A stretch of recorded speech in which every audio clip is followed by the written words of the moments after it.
Hey everyone, Chris Mack continuing the season with the NECA Universal's Monsters Ultimate Creature from the Black Lagoon Gill-man action figure. And this thing is such a treat to go over. I had so much fun with this figure, and I love for each one that they use the original movie poster, and I miss handcrafted art like this compared to the more digital composed images. Just it does not hit the same as it did back in the day. I love how it says not suitable for children. Of course, all of the actors open this bad boy up. In this, there is a colored one, I believe, but I just, like I've said, I love the black and white version, especially when you start doing the photography. Oh my goodness, does it look absolutely beautiful. Come around to the side, get a great product shot there where it says Universal Monsters.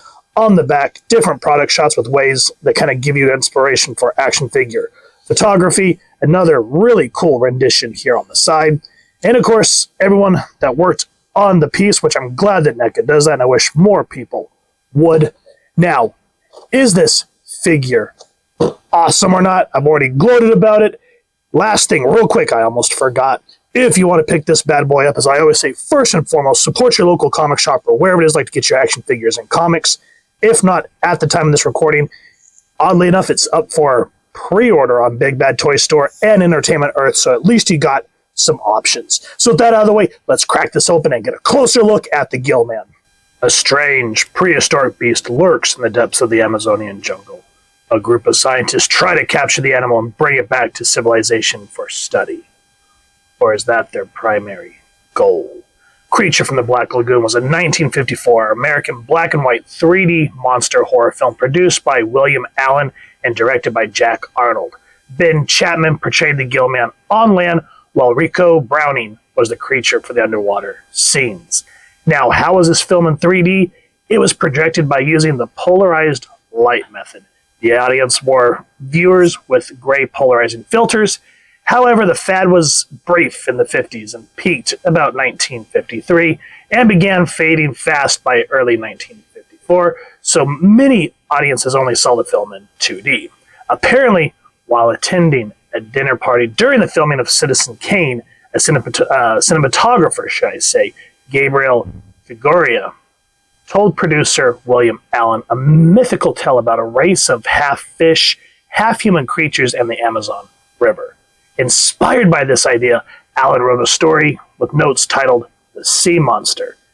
10 years later, using Beauty and the Beast as the basis, gave the world this classic Universal monster film. The last tidbit of trivia, I gotta give credit to James the Angry Video Game Nerd's Cinemassacre video. Apparently, the 1955 sequel, Revenge of the Creature, is Clint Eastwood's first screen debut. So there's some cool backstory on this awesome character and figure. As for the accessories, I am thankful for the plethora of stuff that NECA gives us. So in addition to this standard head, which I like the most, I've used a lot in my photography, we also get the more open kind of shocked face. And one thing I did enjoy about the film is, of course, the monster doesn't speak. So it's up to the art team, since the actors obviously can't really do much, to express emotion through the facial features, kind of like Boris Karloff's Frankenstein. And I just love when they're able to do that, to convey something without even saying it. The last headshot is the more angry one, when he's being attacked. And just great detail, and I love that black and white paint to it. And each head sculpt just looks absolutely exquisite, focusing on the eyes, the mouth, just to make it look like we took the costume right out of that classic film, and it looks great. We also come with so many hand accessories. I know with like Marvel Legends and whatnot, that they're glad to have, but it just feels sort of generic. But these, I love that they're individually sculpted, so we get more of the like swimming looking hands, and the webbing, the claws look great. Then you get more of a regular resting hand, and I love how the webs, even though it looks like that, you could have cut that out from 3D printing, still look great, and especially the little suction cups on the palms look awesome. More hands here. And I just love that attention to detail that NECA does with each and every one of these accessories, making sure to give that nice black and sort of bluish hue to what the film originally was. Absolutely epic, in my opinion.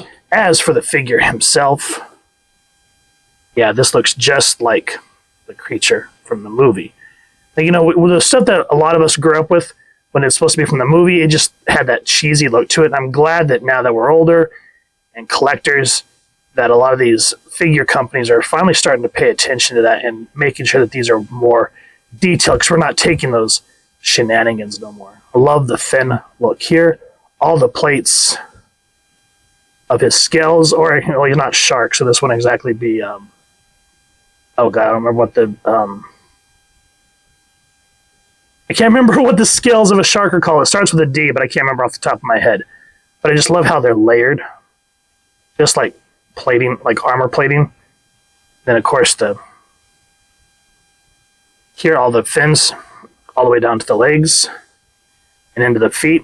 And just like with the hands, the feet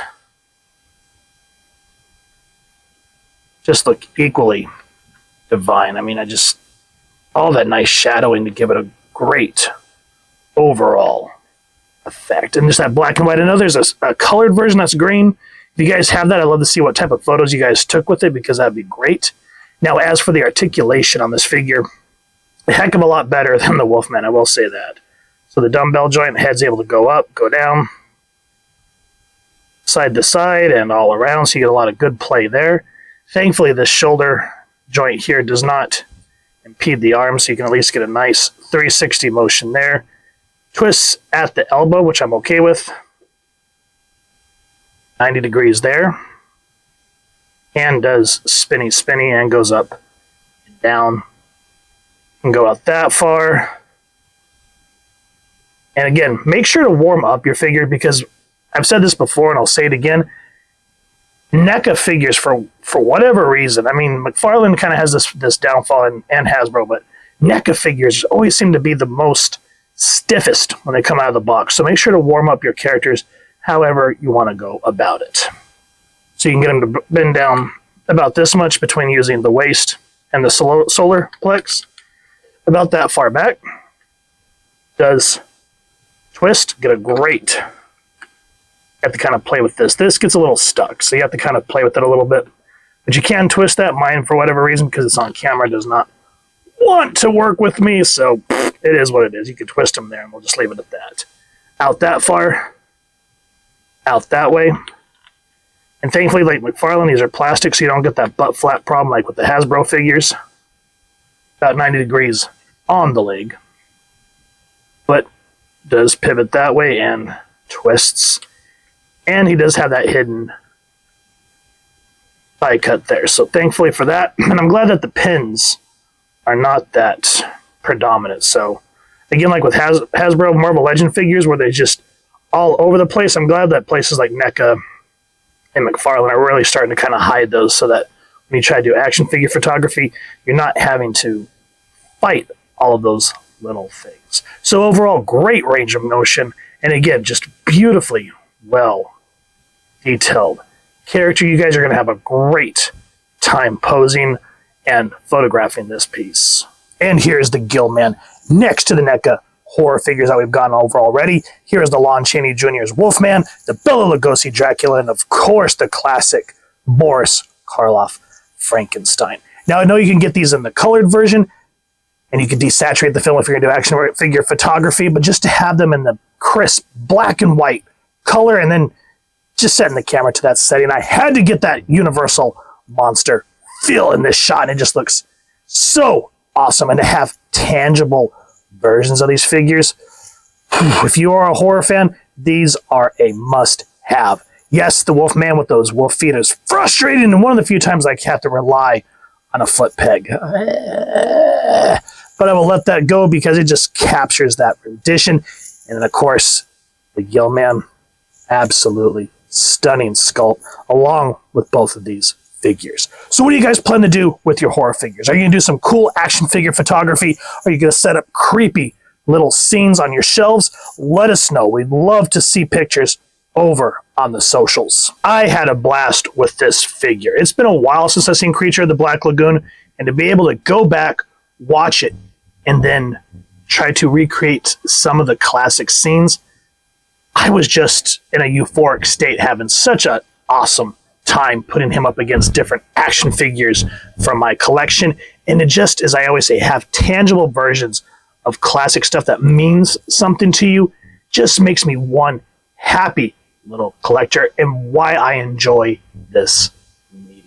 So if you guys have enjoyed what you've seen, please first and foremost support your local comic shop or wherever it is like to get your action figures and comics, and grab this figure as well as all the other Universal monsters that we've gone over. And yes, that does include the Wolfman, because minus those feet, still an excellent piece. And if you've enjoyed this review, I really would appreciate if you take a moment to like, share, and subscribe. Helps the channel more than you could possibly know. And if you wouldn't mind hitting that fancy little Gill-man bell next to subscribe, that way I can continue to upload content, you guys get notified. Come to the channel, and I love talking with y'all and hearing your thoughts and feedback down in the comments below or the socials, which I will make sure that the links down in the description. So with all that said, hope y'all continue to have an absolutely amazing day reading, and happy hunting, everyone.